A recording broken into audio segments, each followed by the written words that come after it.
Hey fam, Auntie's here with you with P2P Relates, where we talk about all things relationships. I've been on my book series for quite some time now, but I also talk about self-development, friendships, dating, marriage, and business relationships. We're just going to be on this series for another 6 weeks. So this week we're talking about Meet the Family, Chapter 4, Meet Your Mate.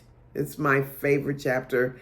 We're going to be looking at unveiling your partner's past, and not from some dark, creepy, inappropriate way, but more so to talk about how your partner's family is going to reveal so much more to you than they do just on a regular basis as you are interacting with each other. And so let's hit it. We're going to do 3 pieces that I want to cover. The first one is what you can learn when you go meet the family.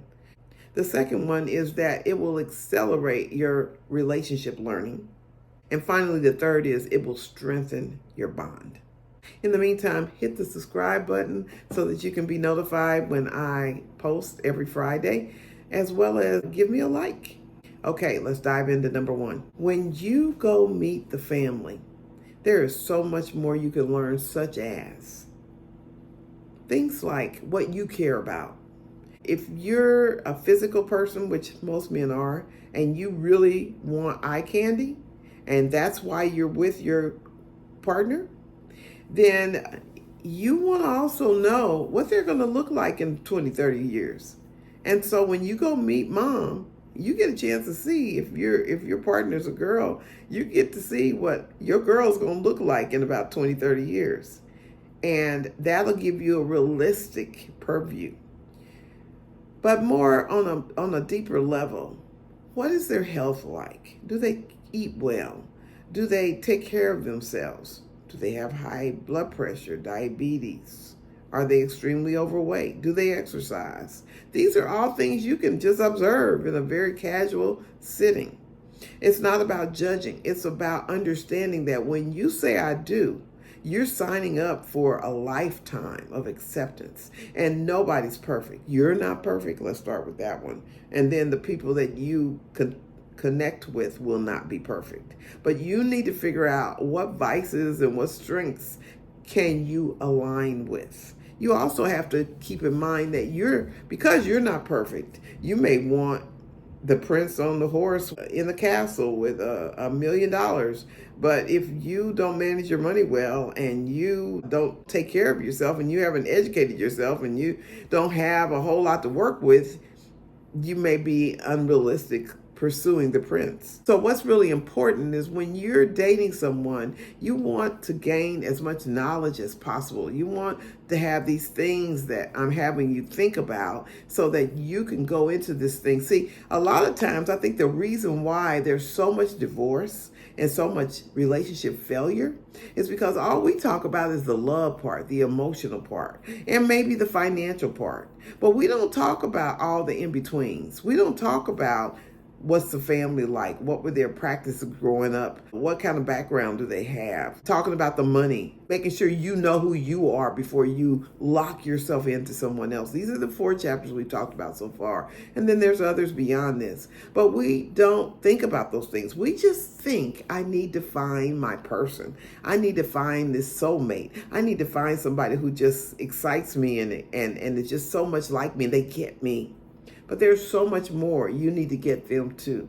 You need to understand why they do what they do, how they think the way they think, where that came from, and all of it came from childhood. And so the more you can get to know their beginnings, the more you can understand why they do what they do, you can honor that, which takes me right into number 2.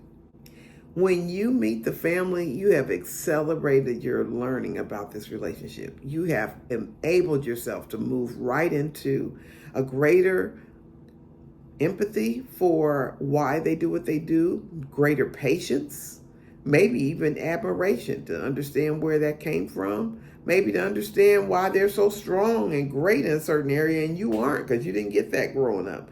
Whatever it is, as you get to meet that family and get to know them better, you're learning your partner.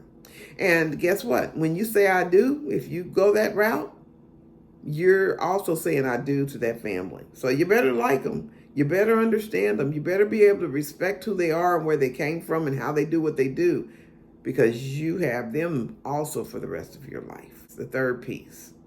This potentially can strengthen your bond as a relationship overall, to get to know them better, to understand them better because you've met their family.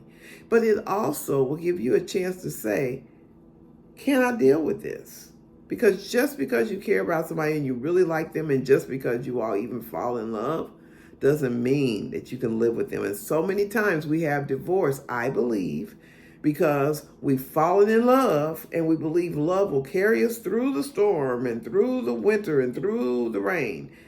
But the reality is, those other 12 things I'm admonishing you to really consider and look into are the things that are make or break, that we don't evaluate before we say I do. So we end up in a relationship without any data except our emotions, and that will flake out, and then so does too often the marriage. And so meet the family, meet your mate, and now you know a little bit more about that partner that you're really considering. Hope this helped you today. Give me a like, subscribe to my channel, and please come back next week so that you can hear more on the book summary. All right, take care. Bye.